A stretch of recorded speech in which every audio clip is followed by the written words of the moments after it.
Eu sou Vanessa Weber. E eu sou Gabriel Frois e você está no compilado do Código Fonte TV.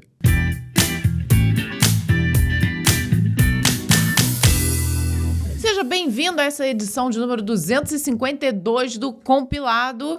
Vou servir aqui hoje, de café por aqui. Por favor, acho que essa é a primeira providência a se fazer num compilado, é servir café pra gente. Se você não está tomando seu café ainda, esse é o momento, vai lá e pega. Independente do horário, né? Isso aqui é bom. Café, a qualquer hora do dia tá valendo. Mentira, se for à noite você não dormir bem, deixa o café pro dia seguinte. De preferência aí, café do Código Fonte, tá? Claro. Esse aqui, ó. Esse aqui. Se você ainda não adquiriu, não tomou o seu, shame on you. Vai lá, café.códigofonte.com.br. Esse é o café que a gente toma realmente todo dia. Claro, e que é aquele café aprovado pela galera da Vero, que faz aquele café maravilhoso e selecionado. E eu vou aproveitar que eu tô aqui pedindo algo para você, mas é claro que esse aí você tem um benefício imenso de tomar o nosso café. Mas um outro benefício que você tem de nos ajudar aqui no compilado é participando da premiação Invest, dando lá o seu votinho pra gente. A gente vem pedindo aqui já há algumas semanas. E tá dando certo. Tá dando certo. Isso que eu ia falar, vem surtindo efeito, porque nós estamos subindo ali no ranqueamento e é extremamente importante a gente conseguir chegar no top 20. Esse é o nosso objetivo aqui, né? No Código Fonte TV nós já estamos no top 20 e agora no compilado essa aqui é a força-tarefa que eu peço toda semana e agradeço a todo mundo que está fazendo isso, principalmente a galera que está fazendo todo dia, né? Porque todo dia tem que votar. Então eu vou mostrar rapidamente, se você ainda não viu, rapidamente aqui como é que faz. Se você vai lá em códigofonte.tv, que aí você não precisa ficar decorando endereço de nada. Código Fonte TV, eu acho que você vai conseguir certinho. Tem o botão aqui do IBEST e aqui tem as categorias que a gente está participando, né? O Código Fonte TV já foi. E se você puder votar nas outras aqui, agradeço também. Mas a força-tarefa é no compilado. Então você vem aqui, eu já estou autenticado, tá vendo aqui no cantinho? E você pode se autenticar com a conta Apple ou com a conta do Google. Ele já abre automaticamente na área para votar. Então basta tocar aqui no coração e acabou, tá? Se você quiser votar nas outras, ó, por exemplo, aqui da Vanessa, olha aqui, ó, votou. Ó, se voltou aqui de novo, eu estou na categoria influenciador LinkedIn e também na influenciador Tech. Olha como é que é rápido de votar. Rapidinho, já acabou, votou em todos. Claro que você pode escolher outras pessoas que você acompanha e votar lá no Prêmio IBEST também. É uma forma de você agradecer aí todo o conteúdo que a galera gera, né? E olha só, hoje, no dia que eu estou votando aqui, estamos na 7ª colocação, mas já tem uma galera aqui, ó, já classificada para o top 20. Então, a gente a categoria é videocast, então é extremamente ampla, né? A gente fica super feliz de estar ali na 7ª colocação. Então, muito obrigado por todo mundo. Vote e nos ajude aqui o compilado, né, a chegar ao top 20. E bora partir para as notícias. A OpenAI lança novos modelos do ChatGPT com acesso restrito pelo governo dos Estados Unidos. Tá virando moda isso aí também, hein? A OpenAI oficializou a nova linha de modelos GPT 5.6 em 3 versões. O destaque principal é o modelo Sol, o mais avançado já criado pela companhia, acompanhado pelo Terra, focado em custo-benefício diário, e o Luna, de respostas mais rápidas. Agora eles deram um nome bonitinho aí, usando astros e planetas, né? Estrelas. Curti. Acho que, de repente, fica mais fácil para fazer associação, né? A atualização conta com inovações técnicas, incluindo o inédito modo Ultra. Pô, mas aí tinha que usar outro nome, né? Em vez de... que usa subagentes para lidar com as demandas de alta complexidade. A novidade atingiu grandes marcas de desempenho na criação de código, nos testes biológicos de genômica e nas explorações de cibersegurança. É praticamente aí um Fable 5, um Mythos 5 que eles lançaram, né? Para blindar a plataforma, a estrutura adotou defesas em camadas e classificadores que leem ativamente o contexto para barrar tarefas perigosas ou de amplo uso ofensivo, assim como fez o Fable 5, mas horas depois já rolou aí um jailbreak. Mesmo com essa proteção embutida, o acesso aos novos modelos está severamente restrito ao público geral. Acatando um pedido expresso do governo dos Estados Unidos, a empresa limitou o lançamento, disponibilizando a tecnologia apenas para cerca de 20 organizações altamente controladas. A intervenção federal acontece por causa da forte apreensão com a escalada cibernética desses sistemas modernos, uma pressão regulatória que já havia gerado bloqueios similares aos recentes modelos da Anthropic. A criadora do ChatGPT acatou a demanda oficial, alertando, porém, que atrasar as ferramentas impacta os especialistas que dependem delas para organizar a defesa ativa de infraestruturas críticas. A liberação geral deve ocorrer nas próximas semanas. Em meio à pressão regulatória, o CEO Sam Altman propôs doar 5% das ações da empresa a um fundo soberano dos Estados Unidos. A ideia visa aproximar a relação com o governo e distribuir lucros da IA diretamente aos cidadãos, dependendo de aprovação do Congresso. Que forma estranha de tentar conseguir uma liberação através do governo, né? Você oferecer parte da sua empresa para o governo, isso para mim é estranho. Semana passada, quando a gente comentou do bloqueio do Fable 5 e de como é que estava rolando isso tudo, a gente até chegou a citar, e a gente fez um vídeo no Código Fonte falando sobre isso também. Será então que a gente vai ter meio que uma agência regulatória sobre esses modelos, passando por um crivo ali do governo ou do Estado americano? A gente tem que ver, por exemplo, como os outros países estão lidando também com esses modelos superpoderosos, se está tudo liberado ou não, né? A gente viu que a China também tem modelos também que já estão chegando nesse patamar. E estranho essa coisa, assim, eu tendo a achar estranho, não sei se é a coisa comum lá, essa coisa de doar 5% para um fundo soberano. No fim, é para o governo. É dando o controle de 5% das ações da empresa para o governo. Isso pode ter um fundo bonitinho, mas isso, no fim, pode gerar... Aí não sei se o governo, por exemplo, teria essas ações e teria uma cadeira no conselho da empresa, porque aí ajudaria o governo a determinar ações de uma empresa privada, entendeu? E ao contrário também, né? Uma empresa privada poderia agir como uma espécie de lobista para o seu próprio interesse dentro do governo.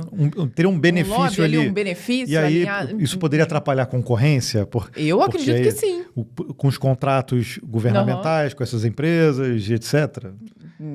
Eu acredito que pode haver essa interferência. Não sei até que ponto, então, óbvio, mas ele me propôs. soa um pouco estranho. É claro. Mas pode ser que não passe. Propor, ele pode propor, não tem problema nenhum, né? O Congresso tem que verificar tudo isso que a gente levantou, que com certeza eles vão levantar ainda mais problemas ou restrições e vão averiguar se é válido ou não. De qualquer forma... Eu quero saber seu comentário. Eu também. Se você achou estranho também, ou se acha isso uma relação natural ali, não sei. Agora, sobre haver uma agência, algo que regulamente ali, pode não existir oficialmente, mas já existe, né? Porque se os modelos estão sendo brecados antes de ir para o mercado, né? É uma censura prévia ali antes de chegar, justamente pensando na segurança. Acho justo até essa preocupação deles. Mas já existe algum nível ali. Lembrando que nós estamos gravando dia 3 e no dia 1º o governo já liberou o Fable 5. Liberou o Mythos também, mas o Mythos está na mesma classe desse aqui do 5.6, só acessado por um número bem restrito ali de organizações. E mesmo o Fable 5, até um momento, o meu demorou para aparecer, mas já está aparecendo agora, já está liberado. Mas muita gente já dizendo que os guarda-reios estão extremamente severos. Então, basta você usar, por exemplo, a palavra segurança, que ele já faz o fallback lá para o Opus 4.8. Pois é, se já havia pessoas que relatavam isso antes dele ser bloqueado, agora então que as salvaguardas estão ainda maiores, vai acontecer mais ainda. E ainda assim, eu particularmente duvido que vão conseguir colocar guarda-reios o suficiente para não haver nenhum jailbreak. E até a própria Anthropic já falou que isso seria impossível de se fazer, né? Não, e já tem estudos também, fora dessas empresas, mostrando que todas essas IAs são suscetíveis a jailbreaks, independente da quantidade de guarda-reios. Então, eu quero saber a sua opinião e se isso, de alguma forma, influencia os países e o nosso país também. Aí, eu te convido a ir lá no canal Código Fonte TV para você ver o vídeo em que a gente falou sobre isso, que a IA agora está num outro patamar em relação à segurança cibernética, né? Porque se os governos estão controlando os modelos, cabe a nós, então, ter modelos nacionais que também façam esse tipo de trabalho.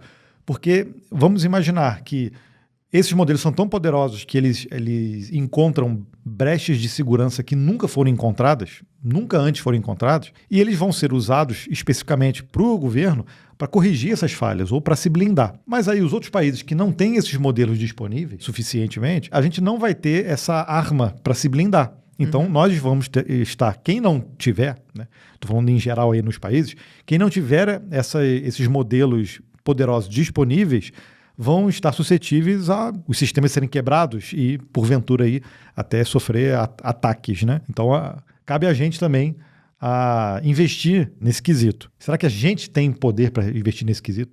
Eu acho que... São sempre muitos e muitos bilhões envolvidos. Infelizmente, nem de perto a grande maioria dos países vai ser capaz de fazer esse tipo de investimento. E aí, qual é a solução? Se a gente pensar num contexto geopolítico, a gente, então, de alguma forma, entrar nesse grupinho de empresas ou países que têm modelos suficientes para a gente se proteger. Ou seja, a gente volta àquelas alianças que já existiam antigamente. Um país mais fraco se alia a um país mais poderoso para ter ali o mínimo de segurança envolvida. Mal comparando, ou bem comparando, é como se fosse as alianças que os países fazem de armamento. Sim, de exércitos. E de troca. Se a IA começa a ser utilizada como um armamento e a gente não tem capacidade de produzir internamente, a gente tem que importar de aliados. Não é isso não é assim que funciona? Esse assunto é complicado, né? Por isso que eu quero a sua opinião. E vamos falar então de coisa boa. Vamos deixar um pouquinho IA de lado? Será? Será? Tá difícil de deixar. Vamos falar de VS Code, um tempão que a gente não fala do VS Code olha aqui. Só. Né? Aí eu já começo com a pergunta que nós vimos, que isso aí já diminuiu na última pesquisa que nós realizamos aqui do Código Fonte TV. Você aí, ainda usa o VS Code? Tá firme e forte nele? Ou já trocou para outras ferramentas? Eu vou até abrir aqui a pesquisa, depois eu mostro aqui para vocês. Mas vamos à notícia. Vamos à notícia. O VS Code passa a bloquear a execução automática de código por padrão. Eu não entendi muito esse título, eu vou entender então a notícia. Essa é a ideia, vamos lá. Ou não, mas de qualquer forma, ou melhora o título, tá? Melhor, tá bom. Fica aí anotadinho aí, Vanessa.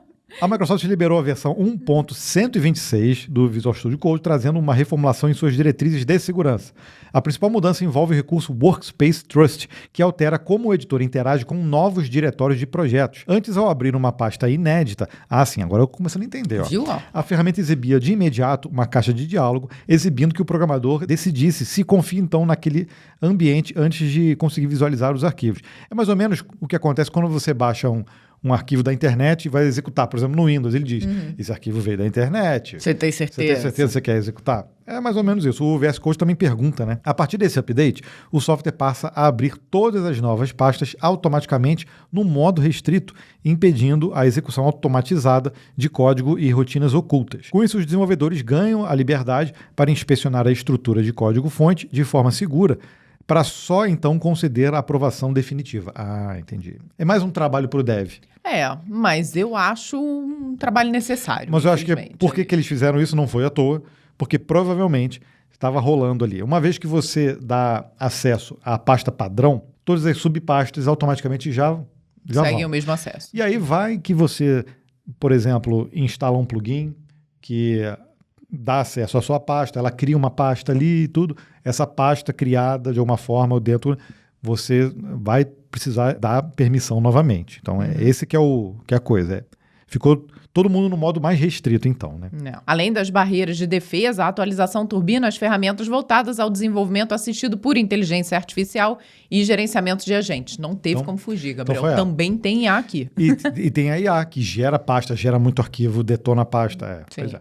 A janela de agentes foi aprimorada e consegue sustentar múltiplos chats simultâneos de uma sessão do Copilot, compartilhando o exato contexto dentro do mesmo espaço de trabalho. O editor também passou a calcular e exibir o custo total de toda a sessão de conversação, substituindo a antiga medição individualizada por cada turno de pergunta. Ocorreram melhorias na interface flutuante de modelos, que apresentam descritores rápidos de recursos e links diretos para a área de configurações. Essa série de incrementos consolida o cronograma da Microsoft, que migrou o programa para atualizações semanais.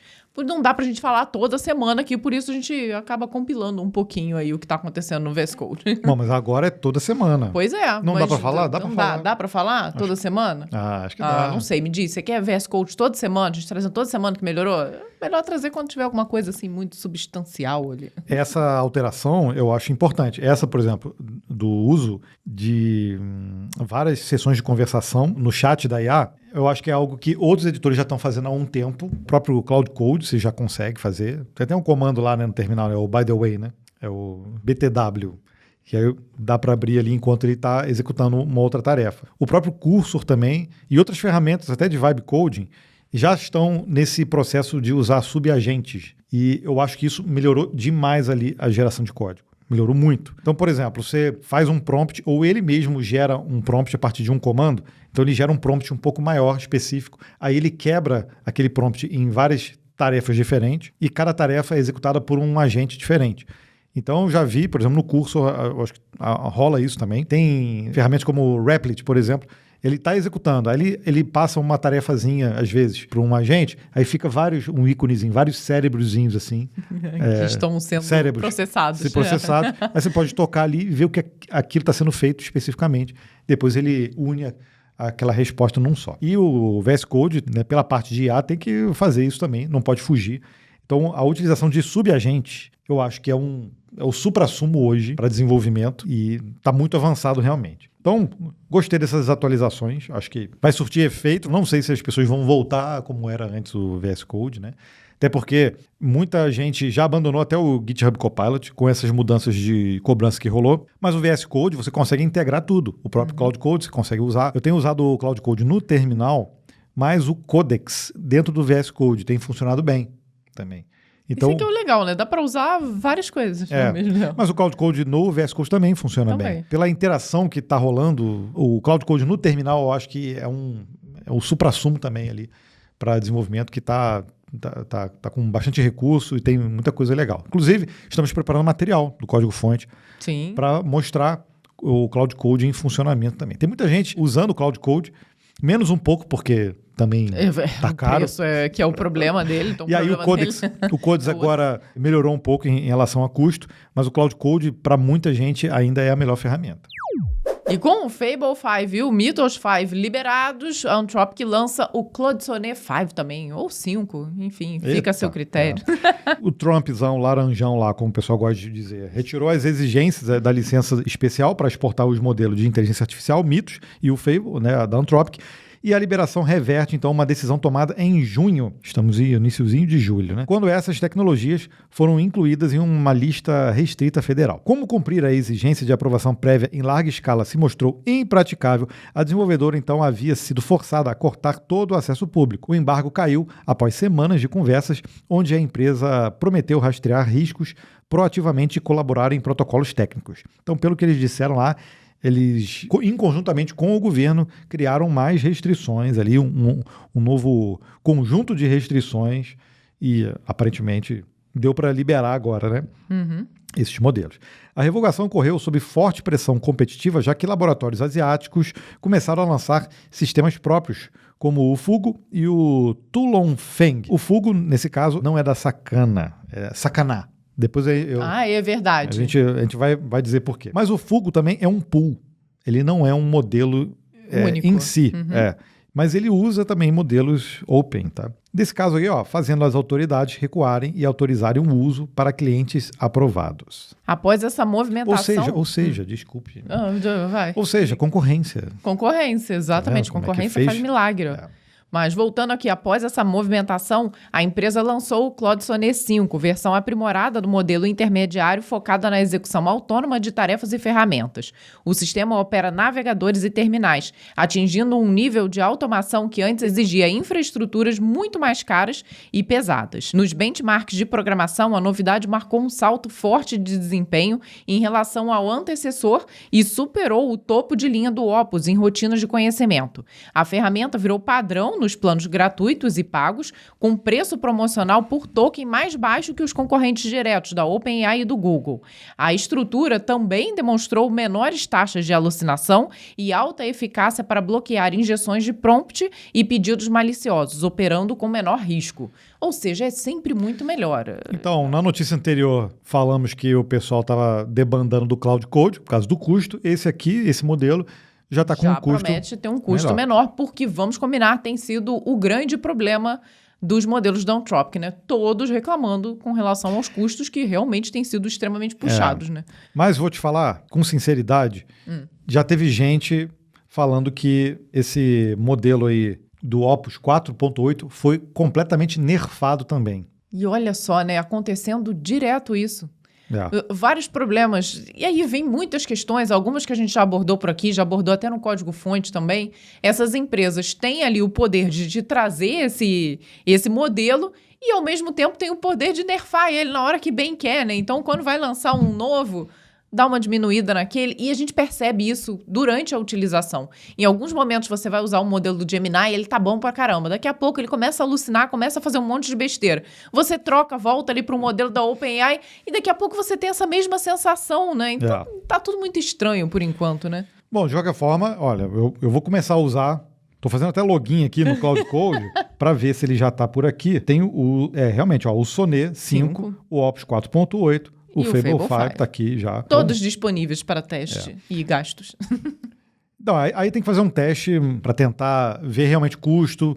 Agora essas ferramentas estão mostrando mais custo quando você utiliza. Então, tá ficando mais transparente, pelo mais menos transparente, um pouco ali, né? Pois é.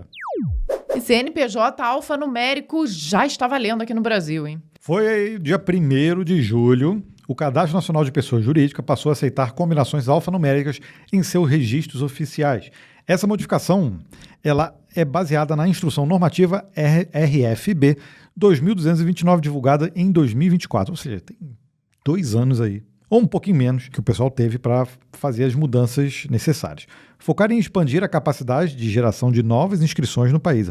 A estrutura central manteve 14 posições, mas os 12 caracteres iniciais agora mesclam números de 0 a 9 com letras maiúsculas de A a Z, tudo maiúsculo, tá? Já as 2 últimas posições referentes ao dígito verificador continuam sendo exclusivamente numéricas para garantir ali a viabilidade do cálculo de validação. Para facilitar a migração tecnológica e readequação dos sistemas, é só entrar no código-fonte, tem um vídeo explicando sobre isso. Tem. Mas também o SERPRO distribuiu antecipadamente códigos de validação em Java, Python e TypeScript para o mercado, mas tem um código nosso também. Nesse vídeo tem um repositóriozinho e a gente no vídeo ensina também como fazer esse novo cálculo, tá? E se você acompanha aqui a gente, você já estava ciente dessa notícia, né? Não pegou ninguém desprevenido, viu? Apesar da modernização, os números de CNPJ estabelecidos antes dessa data seguem valendo integralmente e não passarão por qualquer modificação. Pessoas jurídicas e microempreendedores individuais portadores do modelo antigo não precisam buscar atualizações nos sistemas do governo. O formato alfanumérico vale apenas para cadastros inéditos, ainda que inscrições puramente numéricas possam ser liberadas conforme a disponibilidade. Para o MEI, a inscrição atual é mantida e as novas devem seguir o formato tradicional, mas o órgão confirmou que os códigos alfanuméricos poderão ser implementados para a categoria futuramente. A Receita Federal publicou um alerta direto contra golpes, destacando que jamais solicita dados, exige recadastramentos ou emite cobranças por e-mail ou WhatsApp, notificações exigindo transações financeiras para adaptar empresas ao padrão são fraudes. Então o pessoal já está se aproveitando aí da mudança do CNPJ passando para alfanumérico para aplicar golpes, infelizmente. Claro, o pessoal diz, olha, o seu CNPJ está bloqueado, sabe essas babaquices, exatamente. Né? Você precisa atualizar o seu CNPJ. Mentira, não precisa. Parece estranho, né? A gente aqui que é da área técnica, acho que consegue compreender isso muito facilmente. Mas infelizmente quem é ali empreendedor, está no dia a dia do seu negócio, pode pegar de surpresa esse tipo de mensagem e, infelizmente, cair aí num golpe. Então, vale a pena avisar a todos aí dessa novidade, que, na verdade, não exige nada de quem utiliza o CNPJ, só da gente aqui que desenvolve, porque aí sim os sistemas, a gente sabe que existem muitas validações, existe, por incrível que pareça, se você for lá no vídeo que nós fizemos, diversos relatos de pessoas falando ali que no banco de dados o CNPJ era guardado ali como número, e aí ferrou, vai precisar mexer em tudo, não vai ter jeito. Mas a alteração não é só essa. Quem trabalha com sistemas e colocou o CNPJ como número em banco de dados tem que se ferrar mesmo. Aí não tem jeito. Mas acontece, tiveram muitos relatos. Mas o que acontece na maioria dos sistemas é, antes de armazenar o número, você faz um tipo de validação. E a validação, ela sofreu ali uma mudança, tá? Uma mudança bem pequena, porque na tabela ASCII, isso a gente explica no nosso vídeo, na tabela ASCII a numeração já é normal, 0, 1, 2, 3, 4, 5, 6, então isso aí continua normal. A partir do momento que ele inclui ali letras, né, alfanuméricos, aí você precisa fazer a conversão da letra para o equivalente ali no ASCII 2.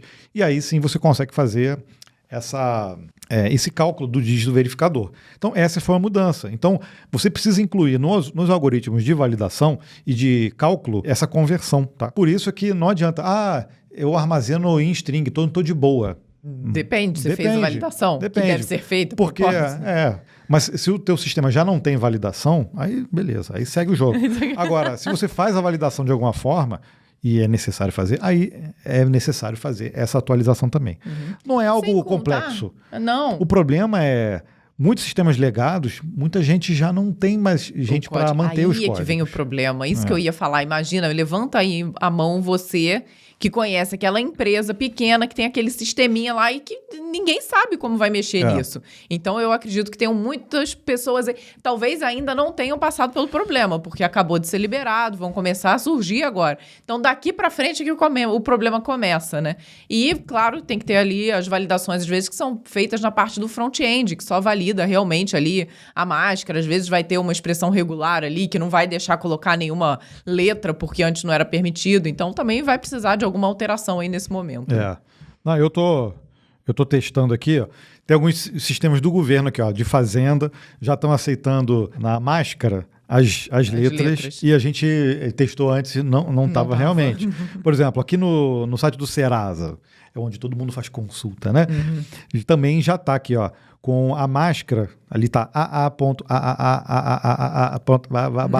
Ou seja, já está aceitando. Já está aceitando, então. Então, já fiz o login aqui no meu GovBR, já fazendo umas consultas aqui, já está aceitando. Então, tá vendo? Eles fizeram o dever de casa. Tem que ver agora se você fez aí o seu também.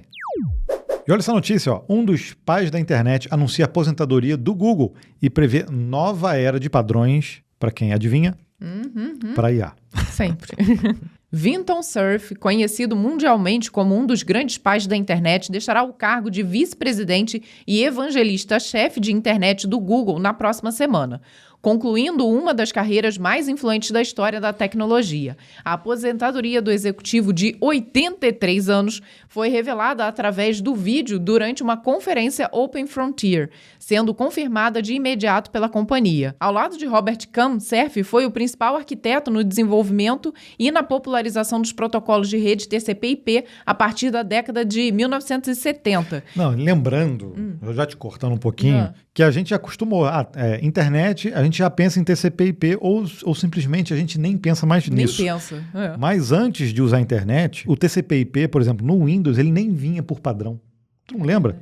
A gente precisava, na hora de configurar a rede, dizer qual era o protocolo que você usaria. O padrão, se eu não me engano, naquela época era o NetBIOS, que era um padrão de comunicação, também de troca de informação. Ou seja, nessa camada de rede, a gente nem se liga mais. Não. Já abstraiu. Já abstraiu. Aí todos os equipamentos, tudo é TCP/IP, TCP/IP, TCP. Então essa é a importância disso. E muitas coisas a gente nem questiona mais. Sabendo que o TCP/IP também ele continua tendo atualizações, tá? Ele melhorou demais aí durante as últimas décadas.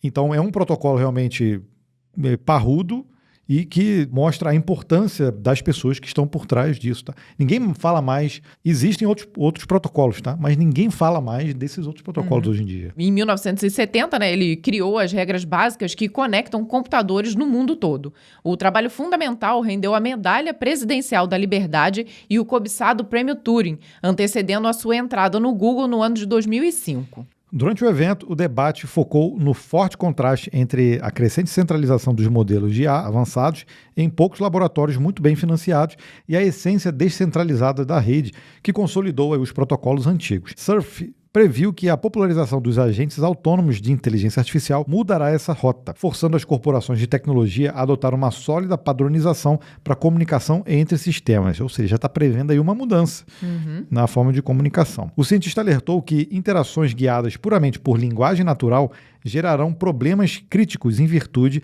da ambiguidade inerente aos idiomas humanos, lembrando a imprecisão da brincadeira do telefone sem fio. A exigência do futuro será por protocolos estritamente formais que garantam a precisão técnica e evitem erros de comunicação. Pois é, ele falando ali de comunicação, brincou com o telefone sem fio, sem dúvida nenhuma, né? Acho que essa daí é a grande dificuldade. A gente vê ali, a IA consegue gerar código e tudo mais. O problema é a gente conseguir pedir e ela conseguir entender exatamente o que nós queremos, né? Porque isso aí já sempre existiu com a IA, só continua, né? Pois é, e será então que a gente vai ver mudanças de paradigmas de protocolos realmente de comunicação de rede por conta da inteligência artificial? Eu nunca fiz essa associação. Também não, mas se ele tá fazendo, a gente tem que pensar, né? Olha só. Pois é, de repente ele já tem em mente, por que ele se aposentou então?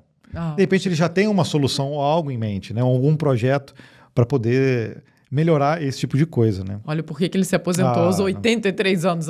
Puxa vida, podia trabalhar mais um pouquinho. Que nada, olha, a contribuição dele, sem dúvida nenhuma, imensa aqui. Então, só ficam aqui as nossas reverências, né, para esses pesquisadores. Não, e então, obviamente, a pessoa tem que parar quando ela achar que tem que parar. Então, se tá aos 83, ok, tá bom, beleza, não tem problema.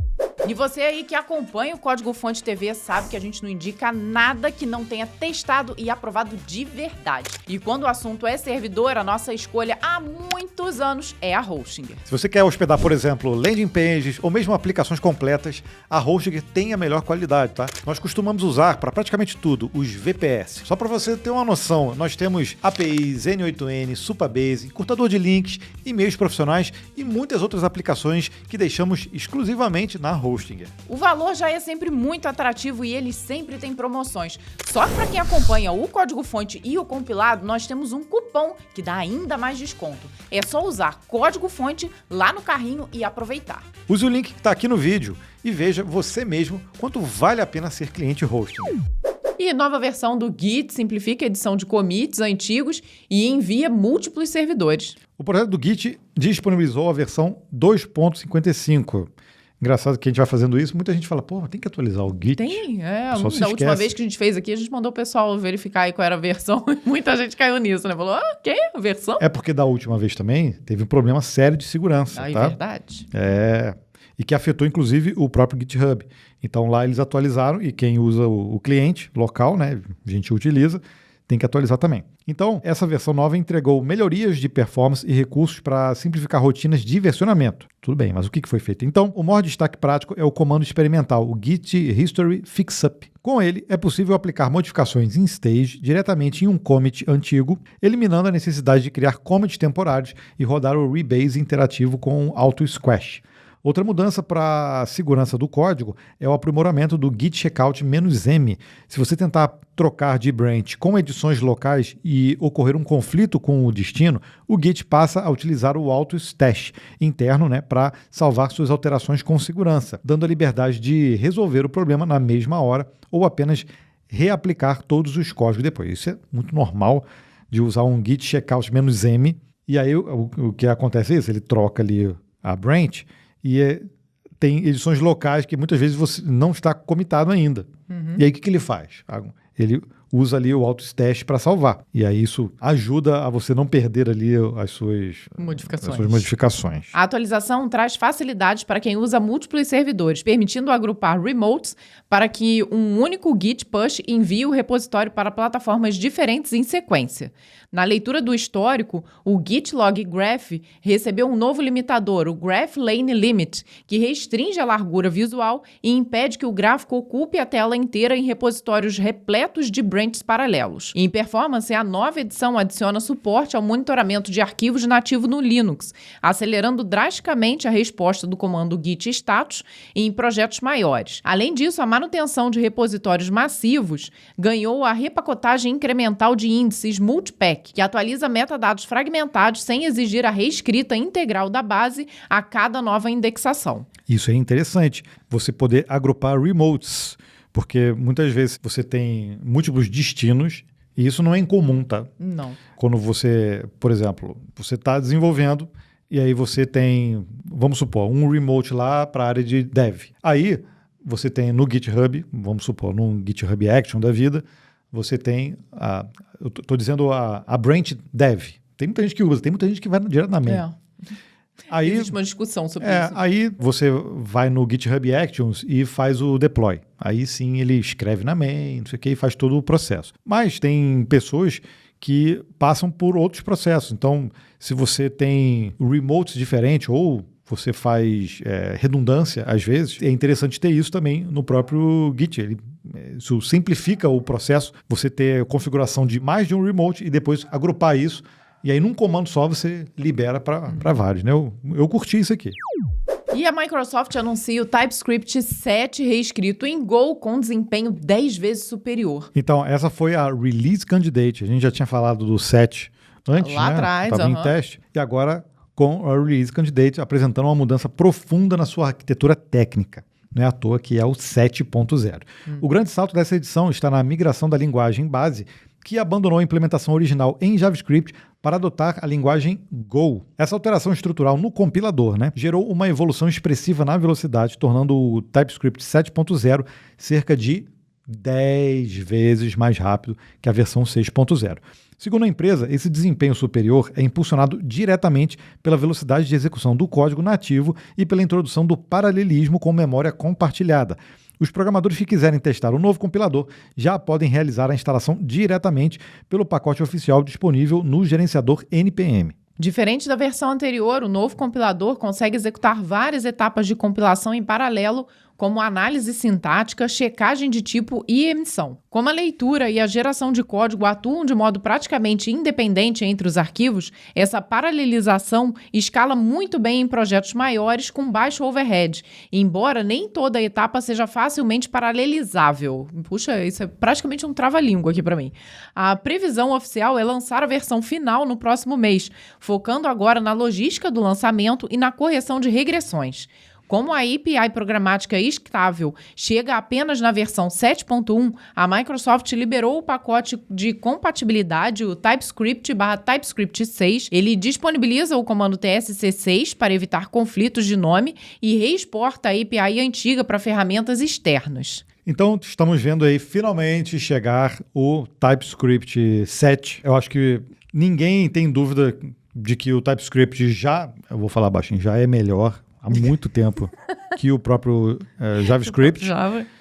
Tanto é que a gente já falou sobre isso, várias ferramentas de geração de código, usando Vibecode inclusive, até os agentes, quando você vai criar projetos e tudo, o TypeScript já é padrão. O pessoal está meio que realmente abandonando e tem um compilador até 10 vezes mais rápido, escrito em Go, acho que até para manter o projeto do TypeScript vai facilitar deveras. Lembrando, estou navegando aqui na página da nossa pesquisa, lembrando que a nossa pesquisa ela lançou esse ano um ranking, só que esse ranking também está disponível nos anos anteriores. Tá? Então a gente atualizou para esse ano, mas 2024 tem também, 2025. Então no ranking a gente consegue ver as linguagens, as top linguagens utilizadas pelos brazucas.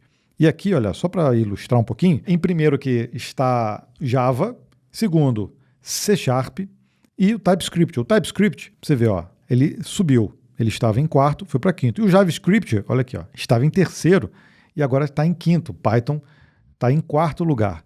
Ou seja, não tem jeito, cara. Quem está trabalhando agora com stack web tem que ir direto pro TypeScript. Não perde tempo. Chiar, não perde tempo. E isso se reflete não só aqui na pesquisa, que essa, obviamente, é focada em desenvolvedores brasileiros, mas se você pegar outras pesquisas, como do próprio GitHub, que tem ali o Octoverse, pegar, não sei, índice TOB, tudo isso já joga o TypeScript acima do JavaScript, Então, realmente ela se tornou mais relevante.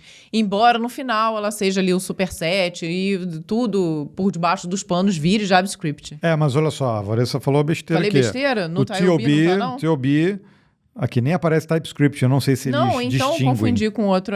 No Octoverse tá na frente. No GitHub, sim. Falamos de Git, agora nós vamos falar de GitHub. Ele lança trava que restringe criação de issues apenas a colaboradores. E essa nova configuração, quando está ativada, pessoas que não têm permissão de escrita ficam impedidas de abrir novas issues em todos os pontos de entrada do sistema, incluindo a aba principal de issues, comentários e discussões, projetos e pelo assistente Copilot. Por que eles fizeram isso? Vamos tentar identificar. A medida transforma o rastreador de problemas no mais recente fluxo de trabalho de código aberto da plataforma a ganhar um controle restritivo de entrada para aliviar a carga dos mantenedores. A novidade complementa as ações iniciadas lá em fevereiro, quando o serviço permitiu desativar pull requests ou limitá-los a colaboradores e expandidas em junho com regras de volume. Porque o Issues acaba sendo usado também como se fosse um fórum de discussão, assim como nas PRs, e às vezes fica infinito. O pessoal pobre dos mantenedores, fica vamos tretando combinar. ali o tempo inteiro. Aí, assim, é mais ferramentas de moderação, vamos dizer assim, né?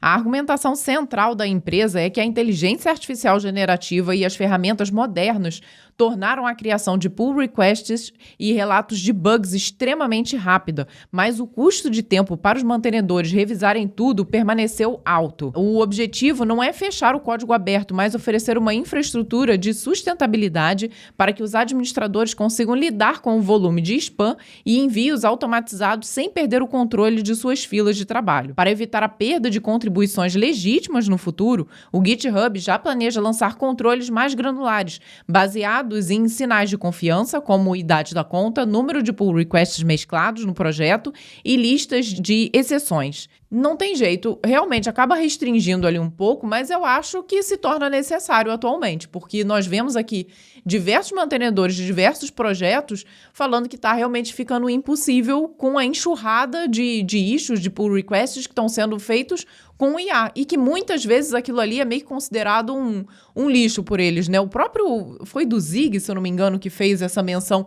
e que acho que eles simplesmente bloquearam, ó, não aceita mais nada vindo de IA, porque está atrapalhando ao invés de ajudar, né? Tem uma notícia aqui de junho, já mostrando, por exemplo, que em maio, o próprio GitHub já teve, por conta de inteligência artificial e agentes de desenvolvimento de workflow, 9 incidentes de degradação de performance em maio, por conta disso. Olha, em um único mês. É muita coisa, né? Então, você vê, é um número absurdo, né? A gente pensa que, mas o GitHub é simplesinho, o processo ali, o workflow dele. Mas, cara, tá um mundo inteiro usando praticamente o GitHub. Tu imagina a infra que precisa ter. E dificilmente a gente vê ele lento. Acontece realmente. Às vezes teve até... Nesses últimos meses, teve até dias de ficar fora realmente, o pessoal não conseguir trabalhar. Mas você vê, é uma ferramenta imprescindível. Para quem é freelancer, tudo, a gente praticamente não paga. A gente deixa lá o código, ok, tá de boa. E tem os planos que são empresariais, tudo aí tem mais recursos, tudo. Mas você vê, é uma infra absurda, e IA tá, nesse caso, ajuda por um lado, mas atrapalha muito de outro. E a Microsoft investe 2,5 bilhões de dólares. É muita grana, hein? É muita grana. É aqui no Brasil? Não. Não necessariamente. Não, né? Mas ela investe isso em uma nova divisão para implementar IA em empresas. Ela já tem uma área só de IA. De repente, ela criou uma outra só para B2B, de repente. B2B? Vamos acompanhar na notícia. A Microsoft anunciou a criação do Microsoft Frontier Company, uma nova divisão operacional focada em entregar implementações bem-sucedidas de inteligência artificial corporativa. O projeto receberá um investimento massivo de 2 bilhões e 500 milhões de dólares da corporação, reunindo uma força de trabalho composta por 6 mil especialistas da indústria e engenheiros. A meta principal é utilizar as ferramentas de IA já existentes no portfólio da empresa para gerar resultados concretos aos clientes. Judson Althoff, diretor executivo comercial, evitou enquadrar o projeto no rótulo de engenharia de implantação direta. Ele afirmou que a estrutura vai além desse conceito, buscando estabelecer a organização de engenharia mais robusta e orientada a resultados do setor. Apesar da diferenciação defendida pela diretoria, o empreendimento guarda forte semelhança com iniciativas recentes do mercado baseadas aí no envio de engenheiros para operar diretamente nos clientes. A movimentação acontece poucos dias após laboratórios concorrentes, como OpenAI e Anthropic, olha isso, laboratórios concorrentes, lançarem operações conjuntas na mesma linha, embora essas ações rivais envolvam um capital de fundos de private equity. Para acelerar a expansão, mas a Microsoft também faz parte de investimentos, nesse caso da OpenAI. Ela tem uma parte da OpenAI, né? A Microsoft entra na disputa com a vantagem estratégica de já possuir uma ampla base de clientes e engenheiros alocados em grande parte das empresas da Fortune 500.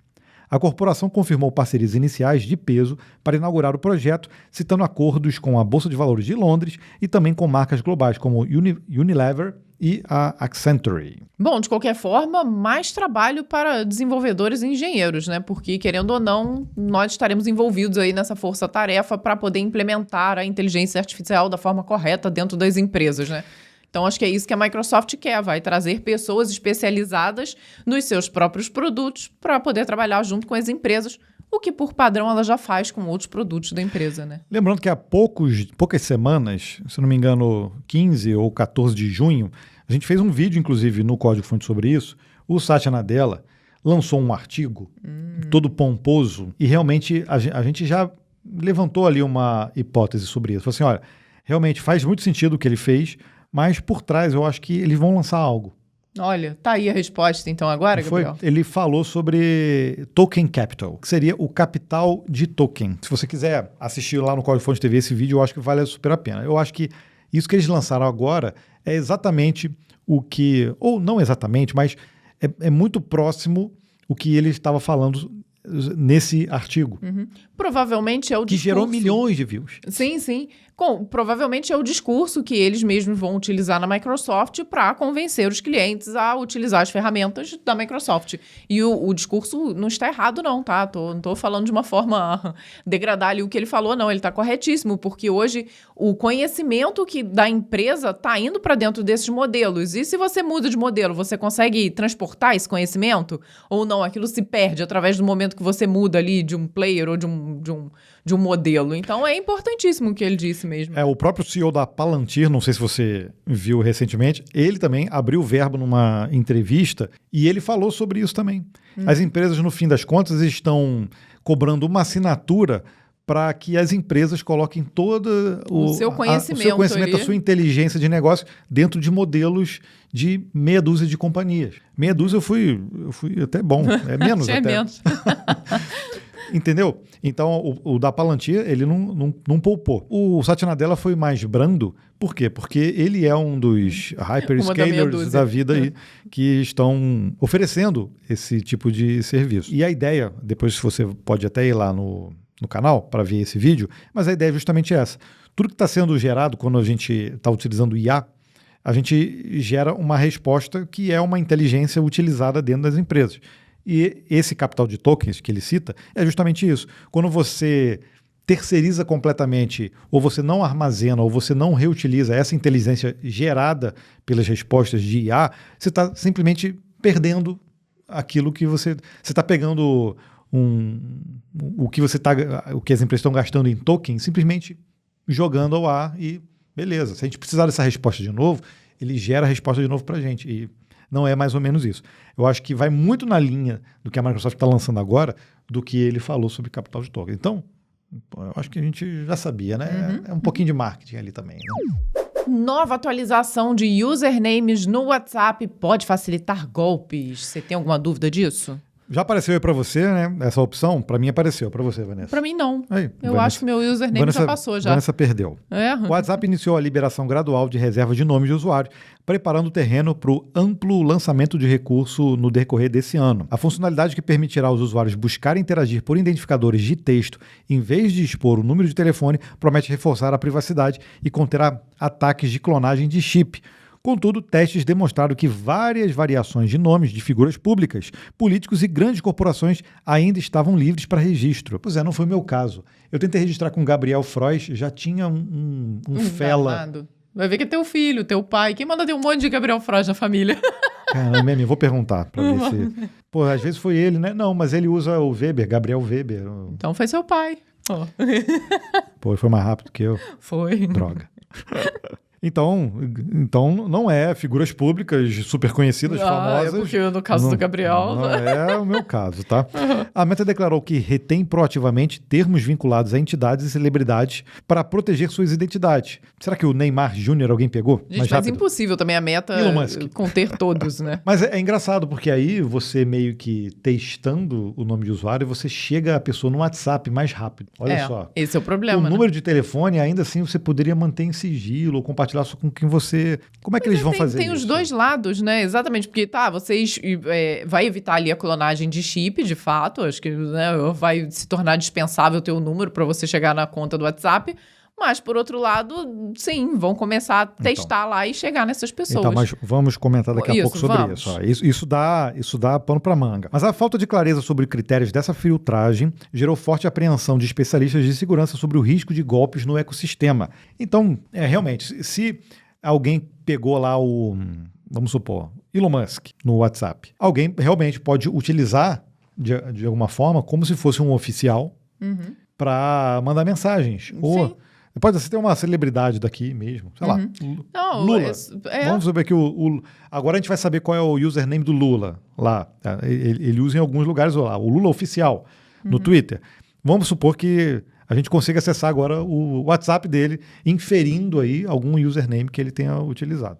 Então, isso realmente pode virar um risco. Um problema, se a própria Meta não bloquear esses usernames. Mas como a Meta vai ter a capacidade de bloquear tudo? Eu acho impossível. Porque o formulário que abriu para mim foi uma reserva.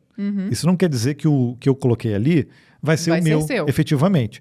Mas o que acontece? A opção que abriu também para mim foi de que eu poderia utilizar o mesmo do meu Instagram. E aí geraria um vínculo com o Instagram. Então, tem algumas formas que você poderia digitar. Acho que se você colocou aí, você viu, né? Você digita o nome que você quer, ele diz se está disponível ou não, ou você vincula com o Instagram. Mas o Instagram também não quer dizer que você não possa ter um nome de conta que não seja de... Isso, o seu, pessoal, você quer algo diferente. E nem o WhatsApp nesse caso também, né?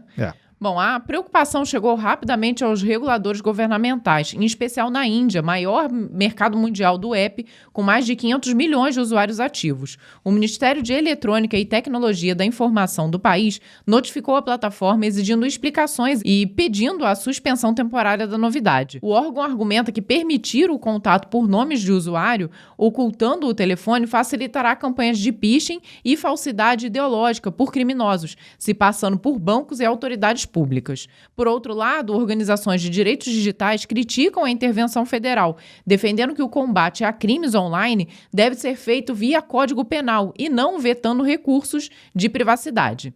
O WhatsApp afirmou que seguirá coletando feedbacks para calibrar ali o sistema antes do lançamento final. O Telegram já usa o username. Você até coloca o telefone, mas você não precisa divulgar o seu telefone. Então, é o que o Telegram faz também. E teria problema ali? Infelizmente, golpe vai existir sempre. Já existia antes de ter tudo isso e vai existir depois também. Não temos muito. O que temos que ter é justamente esse cuidado. Agora, como falou aqui, eu acho que a minha maior preocupação não é só com pessoas públicas, mas com governos. É ter um WhatsApp fingindo ser da Receita Federal, entrando em contato com você. Então, eu acho que isso pode ser muito mais prejudicial, né? Porque uma coisa eu vejo em camadas diferentes. Hoje, o WhatsApp, pelo menos aqui no Brasil, é diferente de uma rede social. Ele é uma ferramenta de comunicação direta. Né? Então, quando você quer falar, por exemplo... Quando eu quero falar com a Vanessa, eu não entro no Instagram dela ou em alguma outra rede e mando uma mensagem lá no Messenger ou na DM. Oi, a gente vai se encontrar hoje aonde? Ou quer pão? Sabe? Tô aqui na padaria, quer que eu leve pão? Eu não mando isso no Instagram para ela. O WhatsApp já tem um caráter mais imediato ali. E dá essa sensação de ser mais pessoal do que a rede social, né? Porque você tem ali pessoas que são próximas. Justamente que você tem o contato via telefone. É um comunicador. É um comunicador, como foi o SMS. É praticamente hoje como se fosse uma ligação. Você está ligando direto para a pessoa, você está mandando um WhatsApp para a pessoa. Você tem ali uma coisa de ser meio que assíncrono, ou pode ser síncrono, você pode ligar realmente. Então, tem um caráter muito mais pessoal ali. Abrir esses usernames, ele abre brecha para que as pessoas ficam inferindo os seus usernames e tentando acessar as pessoas para mandar spam. O mínimo, isso para começar, é o mínimo. Fora tentar com golpes realmente. Porque realmente o spam, ok, pode se tentar com o número também, vai chutando o número e vai mandando. Agora, com o username, você realmente consegue fazer algo muito mais personalizado e aí gera esse problema. As pessoas estão habituadas a ter o WhatsApp como algo um pouco mais pessoal e pode trazer essa falsa sensação de segurança e que vai chegar pelo username sem ter esse acesso ao seu número. Enfim. E agora tem um outro ponto, que eu acho que esse é que num futuro próximo aí pode gerar muito problema. É essa dependência que ainda existe de usar operadoras de celular. Outro problema aí, né? Porque a partir do momento que você não precisa do seu número, você não precisaria de um contrato com uma operadora. Porque muita gente já tem ali um plano de dados mínimo possível e utiliza muito mais quando está dentro de um Wi-Fi. E se você não tem mais a necessidade desse contato, que hoje é muito mais comum você falar com as pessoas aqui no Brasil via WhatsApp do que via ligação mesmo, você não tem mais a necessidade do número, você pode descartar a operadora. É porque quando a gente... estamos no Wi-Fi, ok, a gente usa alguma operadora. Isso aí vai continuar. Quando a gente vai para o lado de fora da casa, a gente precisa de alguma operadora, seja pré-paga, pós-pago, alguma coisa com alguma operadora. Mas nos Estados Unidos, e com acordo, por exemplo, que a SpaceX, junto com a Starlink, né, fez junto ali com a Apple, e os aparelhos da Apple, os mais modernos, já estão preparados para isso, você não necessariamente precisa de uma operadora para se conectar à internet. Você não precisa disso. Você precisa de uma conexão com a Starlink. E ali, uma vez que você não precisa de um número vinculado e só um username, no caso aqui do WhatsApp, a gente conseguiria se comunicar sem necessariamente ter número. Então, eu não estou falando que isso vai acontecer de imediato, mas é inegável que as operadoras no Brasil já sofreram. Porque, por exemplo, já perderam ali telefone fixo, praticamente ninguém mais tem. Antes, se cobrava ali por um pacote de dados que eu achava um absurdo, um pacote de dados com X SMS, ou você ligava por um DDD X ou Y, você pagava a mais. Hoje, praticamente não tem mais isso. Eu posso escolher o meu DDD independente do lugar que eu tô. Se eu estivesse morando em Petrópolis ainda, eu poderia pegar um número 11, pegar um número, sei lá, qualquer número, até um número internacional e não teria problema nenhum. Então, já caíram essas barreiras e esses pacotes, esses custos que vinham embutidos nessas operadoras. A partir do momento que tem aplicações de comunicação, é menos uma barreira. A barreira agora é justamente a conectividade, entendeu? E o que rolou na semana no Código-Fonte? Me diga, Vanessa. Vídeos. Tivemos vídeos. O primeiro deles, nós exploramos uma ferramenta criada por ninguém menos que PewDiePie. Rolou aquela discussão ali nos comentários. Mas ele tem capacidade de criar? Claro que eu acredito que ele tenha uma equipe ali auxiliando ele junto. Não foi ele que fez isso sozinho, porque com certeza ele faz muitas coisas na vida. Mas nós tivemos que dar uma olhada, porque ele já disse que é uma ferramenta que vale trilhões de dólares. Não, pelo menos 1 trilhão. 1 trilhão. Por isso que isso está no título. Teve gente que até que perguntou, por que você botou 1 trilhão? Isso? Porque no vídeo de lançamento ele falou que é um projeto de 1 trilhão. Eu acho que ele exagerou. É um baitzinho, né? Aí a gente já reaproveitou esse bait dele. Né? Então, só estamos repassando. É o bait do bait. Estamos fazendo um proxy só, tá? Não, a culpa não é nossa. E essa ferramenta se chama Odysseus. A gente instalou ela local. Aí você consegue rodar modelos locais também, cara, super de boa. Tem um pouquinho a cara do OpenClaw, mas tem coisas a mais ali que eu achei interessante. Você consegue gerir melhor, eu acho, aquele calendário que tem no OpenClaw, você consegue gerir bem esse calendário também. Obviamente, para não deixar rodando aqui o Odysseus e acessando os arquivos e a infra, a gente jogou ele também num VPS, na Hostinger, para ver também como é que funciona. Então, esse é o vídeo. A gente mostrou essa ferramenta. Vale a pena porque ela se encaixa dentre esses assistentes, um concorrente realmente do OpenClaw, do Hermes, e agora o Odysseus. A vantagem é que é completamente, não tem nenhum tipo de assinatura vinculado. Você pode fazer o que você quiser ali com o Odysseus e colocar o modelo que você quiser. Inclusive, ele tem um negócio legal que chama Cookbook. Ele analisa o hardware que você está utilizando e ele já diz quais são os modelos compatíveis e os melhores modelos para se instalar. Em um clique, você já consegue fazer a instalação. Ou seja, teve gente perguntando, mas eu preciso ter uma máquina super poderosa. Bom, passa ali o Cookbook que você vai ter uma ideia de qual modelo você consegue rodar aí na sua máquina, né? Lembrando que, assim, para fazer umas brincadeirinhas, ok, você pode usar a sua máquina. Mas tem muita gente, e esse que é o grande lance desses assistentes, muita gente realmente investindo tempo e hardware nesses assistentes. Então, por exemplo, esses dias mesmo, estava conversando com meu irmão tem uma startup e ele falou assim, eu quero rodar modelos locais, de placa de vídeo, né? Você me recomenda. Eu falei, olha, já tem hardware agora, computador específico da NVIDIA e da AMD também, especificamente para rodar modelo, com tudo centralizado ali, CPU, GPU, memória, tudo uma coisa só, né? Então, esse tipo de coisa rodaria esses modelos tranquilamente. E aí você coloca isso numa stack para desenvolvimento ou mesmo como um executor de tarefas e um gerenciador para você automatizar as suas tarefas, não tem como dizer que isso não ajuda. Entendeu? Não tem como mais dizer.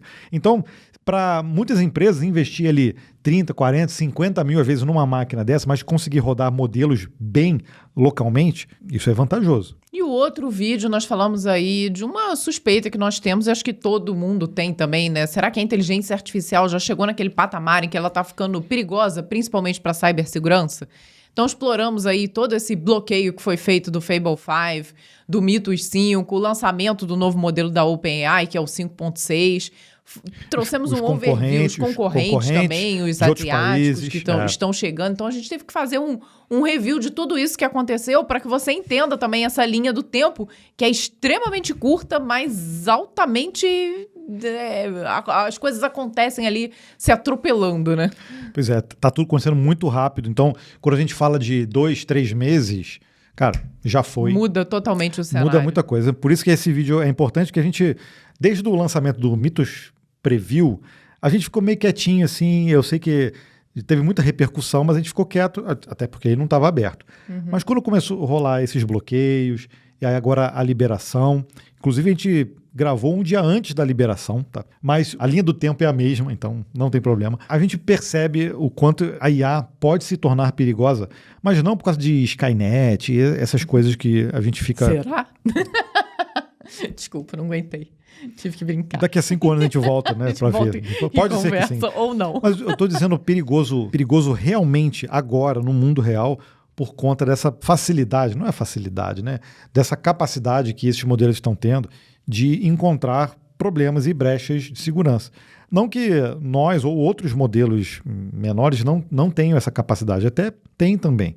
O problema é que com o conjunto de operações que estão sendo feitas ali e a capacidade de processar muitas informações em paralelo e com esse processo de subagentes e tudo, a velocidade eu acho que é o que está sendo determinante. Então, pois é, o problema principal é a velocidade, né? A velocidade. Porque pegar esse tipo de brecha, sim, faríamos, mas não na velocidade que está sendo feito por esse tipo de modelo. Então isso daí é que realmente gera, porque mesmo esses modelos, a gente não consegue implementar a capacidade de descobrir e de implementar a solução ao mesmo tempo e conseguir fazer uma equação correta para isso, né? Pois é, então esse vídeo é um resumão ali desses modelos novos que estão surgindo e já estão disponíveis, né? E a gente precisa realmente falar mais sobre cibersegurança. A gente vai trazer aqui mais no compilado, mas lá no código-fonte também a gente está falando sobre isso. Então bora para os comentários, olha só. A Tereza disse, muito bom o vídeo, justamente nesse vídeo de segurança, né, de IA. De fato, estamos entrando em um futuro incerto em que a segurança cibernética precisará evoluir drasticamente nos próximos anos para lidar com o avanço acelerado da IA. Obrigado pelo conteúdo relevante e super atual. Obrigada. É difícil se manter atual nessa época. Nós fizemos até uma deixinha ali no vídeo para poder atualizar o vídeo de tudo que está acontecendo, né? E o Raildo Lima falou assim, ansioso para o vídeo do Hermes, já falando ali naquele vídeo que nós fizemos do Odysseus, que é outra ferramenta similar, né? E a gente vai trazer também coisas sobre o Hermes. A gente não explorou tanto ele, já instalei aqui na minha máquina, já fiz uns testezinhos, mas eu quero explorar um pouco mais, tá? É porque o que rolou? A gente estava usando demais ali o N8N, tinha muita coisa feita ali, aí veio o Cloud Cowork, aí eu falei assim, vou migrar algumas coisas do N8N, aí ok, beleza. Não me empolguei tanto, tá? Aí veio o OpenClaw, a gente também deu uma brincada ali com ele, estudou um pouco mais, não sei o que, aí de repente veio o Hermes. Então assim, é uma sucessão de coisas sendo lançadas, fica bem impossível da gente conseguir transportar tudo para as últimas tecnologias, né? Então a gente vai indo aos poucos, o normal. Acho que todo mundo faz um pouco disso. Tentando trazer o conteúdo com menos hype possível, tá? É verdade. Mas... ok, de vez em quando tem que trazer, né? Não tem jeito. E o J. Robertos disse, pessoal, só uma curiosidade sobre o nome da empresa Sakana AI. Eu acho que é isso. Isso ele corrigiu a gente, ó. Em japonês, sakana significa peixe. E os japoneses pronunciam com uma ênfase na última letra A. Então é sakana. Sakana. Faz sentido. É isso? Sakana. Acho que sim. Sakana. Como se tivesse um acento agudo mesmo. Aí muda a pronúncia um pouco. Mas do jeito que falamos fica mais engraçado. Então é isso, né? Moro no Japão há 7 anos, então ele está certíssimo em nos corrigir. Sim. E ainda me pego rindo de alguns nomes, como por exemplo, Fude ou Fude. A ênfase não é no final? Não sei, eu acho que é food. Deixa, melhor a gente ler como food. Tipo iFood, é isso? Isso aí. E Tintim. Tintim também. Que significam outras coisas. Então. E olha, eu vou ter que agora descobrir. Eu não sei, gente. Não sei nada de japonês. Zero aqui, entendeu? Mas Tintim não é? Tintim? Tintim. Eu acho que é Tintim. Acho que é Tintim aqui. Não sei. Se ele falou que lá é outra coisa, agora já... Fiquei na dúvida. Caramba. Vai que Tintim é sakana. Sakana que é peixe, né? E o food é o... não sei. Não sei. Vamos para a próxima aí. Explica a gente no próximo comentário, tá? Então... O Fox Davi disse o seguinte, ó. Vou começar a testar esse hoje, o Odysseus, né? Já testei o Hermes, mas ele não é tão intuitivo como esse e tem partes que são pagas, tá vendo? Acontece também. Em outros, né? O próprio N8N também. Se você utiliza a versão gratuita, você já faz miséria. Dá pra fazer coisa pra caramba. Coisa, né? Mas tem sempre uma versão paga ali, né? É um freemium, né? Não. E o Roberto falou assim, tem um outro vídeo dele, no caso do PewDiePie, que ele monta um servidor com 8 GPUs de 20 GB de VRAM, cada uma. Foi um vídeo antes dele montando o Odysseus. Nossa, aí realmente rodar nesse tipo de máquina é outra performance. Então ele né? já estava se preparando aí, ó. O Max Gutierrez disse, mais um. Mão na IA, mão na gente, mão na gente. Mão na gente, eu não tô botando mão em ninguém, não. Mão na gente, mão na gente, lá ele. Eu só boto a mão aqui, ó, na Vanessa. Mas é por quê? Porque o nome do quadro se chama Mão no Código. Mas o que acontece? O Mão no Código é de programação, é de código realmente, mas é também de criação de mini projetos, de mostrar coisas ali, como você constrói coisas. Então não tem jeito. Usar IA, usar agentes, usar o Cloud Code, que é sacanagem falar de Cloud Code, né, Codex, muitas vezes você nem olha mais o código, né? Uhum. Usar até Vibe Code também, isso tudo a gente vai chamar de mão no código. Porque... não tem jeito, e agora? Não dá pra gente chamar de mão no agente. Mão no agente, estranho, né? Mão no agente. Mão na IA. Mas, então, esse é o quadro, a gente mostrar algo na prática, tá? Esse que é o nome. Mas vamos aqui nos defender. Na nossa pesquisa salarial, se você ver lá hoje, os desenvolvedores, 98% deles já usam IA no dia a dia. Então não tem jeito, codificar hoje envolve IA, por isso que tem que ser mão no agente. Não, a gente vai voltar, a gente vai falar, obviamente, de código, a gente fala, por exemplo, de boas práticas, tudo isso ainda é muito válido, cara. É que realmente dá a impressão que está tudo agora feito com IA, mas não é assim a nossa área. A nossa área envolve realmente muito código ainda manual, tá bom? E o Jonas Pett disse, ó, se ele de fato fez isso sozinho, o cara é um gênio. Isso exige conhecimento bem aprofundado em diversos conceitos diferentes. Então, eu realmente acho que ele tem uma equipe por trás. Mas, olha só, o Ed Dev, ele disse assim, ó, várias pessoas ajudaram, ele é só a pessoa à frente do projeto. E ele fazia faculdade de tecnologia na Suécia antes de abandonar para se dedicar totalmente ao YouTube. E a marca comercial dele. Então, ele não é completamente leigo, até acredito que ele não tenha colocado a mão realmente para produzir, mas de tecnologia não dá para falar que ele não entende, né? É verdade. E o J. Rodrigues, isso aí no vídeo que nós falamos da realidade dos devs em 2026. Ó. Caramba, que conteúdo legal, não é sobre dinheiro. É sobre conhecer e ver que tem pessoas que têm o mesmo propósito de aprender e ensinar. Obrigado pelo conteúdo. Obrigada. Poxa, legal, muito bom. Muito bom. Não sei se você já viu esse vídeo. Busca lá também os últimos vídeos aí desse ano do canal. Esse vídeo também é um dos que deu mais acesso aí e deu bastante murmurinho, né? Uhum. A Sheila disse também num vídeo, tratando erros no código usando boas práticas. Olha só. Viu? Tá vendo? Tá vendo? Tá vendo? Como é que tem? A gente tá falando sobre alguns dos capítulos do Clean Code. A gente também tem uma série falando de alguns dos capítulos do Programador Pragmático. A gente tem que fazer mais, né? Tem. Verdade. Você quer ver mais análise dos capítulos desses livros clássicos? Diz aqui também nos comentários. A gente pode lançar a hashtag livros. Hashtag livros. Pronto, que aí a gente já sabe que vocês querem que a gente explore. Mas tem que ser vem. Hashtag vem livros. Vem livros. Aí parece que a gente vai sortear livros, Gabriel. Mas a gente vai sortear livros. Tá bom, então tá. Bota hashtag vem livros, que a gente continua com essa série analisando que esses livros ainda são super atuais. Inclusive, tô olhando aqui atrás da câmera, tem o Clean Code novo que saiu. Eu comprei, comecei a ler, mas, cara, o livro tá tão grande. E tem uma parte toda que ensina a usar Grok. O próprio Uncle Bob já não tá usando mais. Passou a usar o Cloud Code, depois tá no Codex. Eu acho que ele já abandonou completamente o Grok. Então tem um capítulo inteiro ali que você pode não é uma solução comumente utilizada por devs, né? Vamos combinar. O Grok não tá ali no mesmo patamar desses outros, né? E o DMPB BRA. MPS BRA. Não sei o que significa, mas tudo bem. Uso o Opus 4.8 no Extra e já me atende bem no meu plano. Agora o Fable é unicamente hype. Até porque agora praticamente tudo que você pergunta pro Fable 5 ele manda pro 4.8. Então eu tendo a concordar com você. Mas olha só, o Opus 4.8 quando foi lançado, cara, já foi uma coisa assim, caramba. Porque muita gente já falou, nerfaram os modelos anteriores para lançar o 4.8. E logo depois veio aí o Fable 5, né? E o 4.8 já estava realmente muito bom, não tem reclamação. Mas a gente tem que entender o contexto de cada um. Se para o que você está usando está ótimo, beleza, você não precisa... E se você precisa que ele seja mais especialista em segurança, lamento. O Fable 5 também não vai estar livre para você, então... Ele não vai. Pois não tem jeito, é melhor o 4.8 que vai te atender. Para muita gente, até os modelos mais antigos já estavam de bom tamanho. Né? Tem muita gente que defende justamente essa estrutura, né? Porque, poxa, não utiliza um modelo que está muito acima do que você precisa se um modelo mais simples te atende, né? Foi na Microsoft que pediu, o próprio Satya Nadella falou isso para os empregados, né? Para utilizar modelos que estejam de acordo com as suas tarefas. Tanto já falaram a boca pequena aí. Já saiu matéria sobre isso, tá? Já. Não foi invenção minha. Que eles mesmos estavam recomendando internamente usar o DeepSeek por conta de custos. Tá? A própria Meta está economizando. Tem uma notícia que não entrou também nessa semana, mas sobre isso também. A própria Meta também já não está no token maxing. Está no token mining. Rapidinho mudou. Nunca fez sentido isso para mim, tá? Isso daí eu sempre deixei claro. Como assim?